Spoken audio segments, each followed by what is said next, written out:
नमस्कार. अर्थपूर्ण करता पुन्हा थोड्या दिवसामध्ये आलेली आहे. मध्ये आले नव्हते, जरा बिझी होते. आणि आज पुन्हा विचार करून काय करावं याच्याबद्दलच आपण बोलतोय. कारण अर्थपूर्णचा मूळच आपला आहे, की जे कराल ते ॲक्शन, विचार अर्थपूर्ण असू दे. निरर्थक उद्योग करू नका प्लीज. हे आपण सांगत असतो. आणि याच्याच मध्ये सर्वात महत्वाची गोष्ट म्हणजे काय? तर टेन्शन घेऊ नका. म्हणजे काय? काहीही झालं तरी शांत राहा का? असं म्हणतात. विशेषतः व्यावसायिक लोकांच्या बाबतीत असं त्यांची भाषा असते नेहमीची, की जर का धंद्यामध्ये यशस्वी व्हायचं असेल ना, तर डोक्यावर बर्फ आणि जिभेवर साखर ठेवायची. कॉमन भाषा असते. पण म्हणजे नक्की काय करायचं? हे कधीच कोणी सांगत नाही. डोक्यावर बर्फ म्हणजे समोरच्यानी तुम्हाला कितीही इरिटेट केलं, तरी तुम्ही चिडणार नाही, असं का? असं झालं तर काही वर्षांपूर्वीचा भारत जो होता सहिष्णू, आम्ही धर्मनिरपेक्ष, इतर धर्माच्या लोकांनी कितीही आपला धर्म करून आमची चटणी वाटायचा प्रयत्न केला, तरीही आम्ही धर्मनिरपेक्ष. आम्ही हिंदू म्हणजे आम्ही धर्मनिरपेक्ष. आम्ही ब्राह्मण म्हणजे आम्ही सहिष्णू. हे डोक्यावर बर्फ ठेवणं आहे का? नाही. हे अजिबात नाही. एक गोष्ट नेहमी लक्षात ठेवायची, की मोडेन पण वाकणार नाही ही वृत्ती अजिबात नकोय. पण तात्पुरता वाकेन पण तुटणार नाही ही वृत्ती पाहिजे. आणि वाकीन किती? एका लिमिट पर्यंत. मला जर एका लिमिटच्या बाहेर वाकवाल तर मी तुटणार नाही, पण मी तुम्हाला तोडू शकतो. ही धमक असणं हे आवश्यक आहे. हे नेहमी लक्षात ठेवायला हवं. आणि जिभेवर साखर याचा अर्थ समोरच्यानी कितीही शिव्या घातल्या तरीही गोडच बोलायचं का? होय. पण ते गोड बोलताना म्हणजे आमच्यासारखे काय करतात? समोरच्याला अगदी खेटरं घालायची असतील, तरीही ती इतकी गोड शुगर कोटेड करून आम्ही घालतो, की जगाला वाटतं, की अरे वाह! वाह! वाह! किती कौतुक होतंय. पण ज्याला खेटरं पडत असतात त्याला कळतं, अरे बापरे! काय खातोय आपण. हे करता आलं पाहिजे. हे नेहमी लक्षात ठेवा.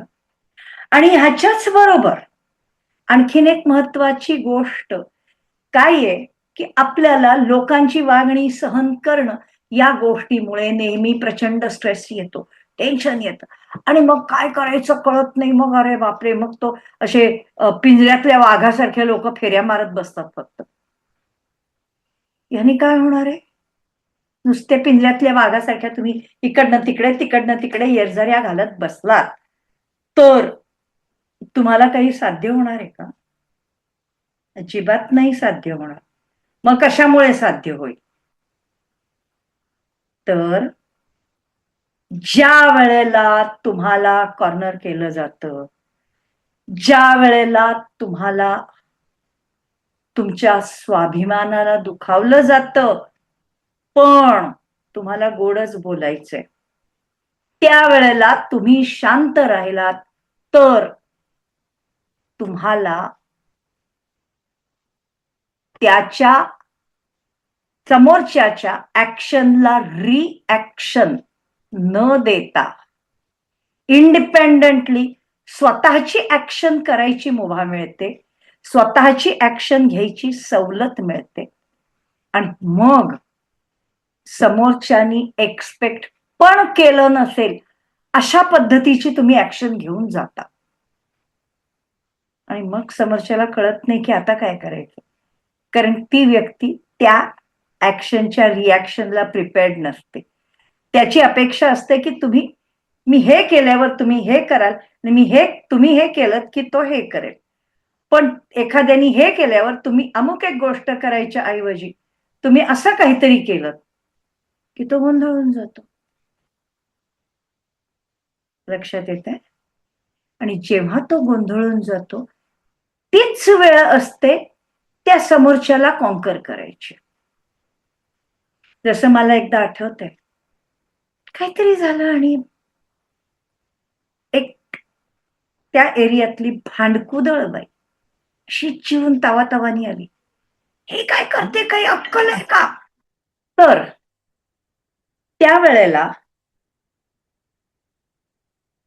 मी काय करावं विचार करा. मी फक्त एवढंच केलं की तिला उत्तर देण्याच्या ऐवजी चिडून, म्हणजे तिच्या रागाला उत्तर देण्याच्या ऐवजी तिच्या फक्त प्रश्नाला उत्तर दिलं. ती जेव्हा चिडून आली की काय करते, अक्कल आहे का, अत्यंत शांतपणाने, नाहीये ना हो, कुठे मिळते सांगा ना, थोडी घेऊन येईन मी, असती तर हे असं झालंच नसतं ना. आता या उत्तराला काय करायचं हे काही तिला कळे नाही. त्याच्यामुळे जर मी असं कसं म्हणता एवढं जरी म्हटलं असतं तरी ती बाई आरामात 2 तास भांडली असती. पण हे म्हटल्यावर तिला काहीच कळलं नाही की आता काय करू, आणि गपचूप खाली मान घालून निघून.